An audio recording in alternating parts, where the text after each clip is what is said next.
ایک صحابی اپنی بیوی کی کسی بات کی وجہ سے بڑے تنگ تھے، کیونکہ یہ عام طور پہ زبان کی تیز ہوتی ہیں، مردوں کے ہاتھ قابو میں نہیں ہوتے، عورتوں کی زبان قابو میں نہیں ہوتی، اور یہی چیزیں جھگڑے کا سبب بنتی ہیں۔ چنانچہ عورتیں کی زبان تیز ہونے کی وجہ سے کبھی ایسی جلی کٹی کر بیٹھتی ہیں، خامند کو بڑا غصہ آتا ہے، بات کا بتنگڑ بن جاتا ہے۔ وہ صحابی سوچنے لگے کہ کوئی ایسا طریقہ اس عورت کو ذرا کوئی سبق سکھایا جائے۔ چنانچہ وہ عمر رضی اللہ عنہ کے پاس آئے اور کہنے لگے کہ میں چلتا ہوں وہاں، وہ ذرا طبیعت کے جلالی تھے کہ ان سے جا کر کرتا ہوں کوئی بات، وہ میری بیوی کی طبیعت سیٹ کرنے کا طریقہ بتائیں گے۔ جب وہاں گئے، کیا دیکھتے ہیں حضرت عمر رضی اللہ عنہ کی اہلیہ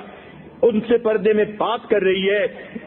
مگر بات کرتے ہوئے ذرا اس کا لہجہ اونچا ہے اور وہ تیزی سے بات کر رہی ہے، اور عمر رضی اللہ عنہ ذرا تسلی کے ساتھ کھڑے اس کی بات سن رہے ہیں۔ جب اس صحابی نے دیکھا کہ میں تو جس مقصد کے لیے آیا تھا یہاں تو پہلے ہی باتیں سنی جا رہی ہیں، تو یہ مجھے امیر المومنین کیا بتائیں گے، وہ واپس آنے لگے۔ عمر رضی اللہ عنہ نے پوچھا کہ بھئی واپس کیوں جا رہے ہو؟ حضرت جس کام کے لیے آیا تھا وہی کام یہاں ہوتے دیکھا تو میں نے سوچا میں واپس ہی جاؤں۔ عمر رضی اللہ عنہ نے بلایا اور بلا کر کہا کہ دیکھو یہ میری بیوی بھی ہے کہ میری ہر جنسی ضرورت پورا کرتی ہے، میرے لیے سکون کا باعث ہے، یہ میری بیوی بھی ہے اور میرے لیے باورچن بھی ہے، گھر میں سارا دن میرے کھانے دانے پکانے میں لگی ہوتی ہے، میرے لیے دھوبن بھی ہے، میرے کپڑوں کو بھی صاف کرتی ہے، میرے گھر کی صفائی کرنے والی بھی ہے۔ جب یہ گھر کی بھنگن بھی بن جاتی ہے، باورچن بھی بن جاتی ہے، دھوبن بھی بن جاتی ہے،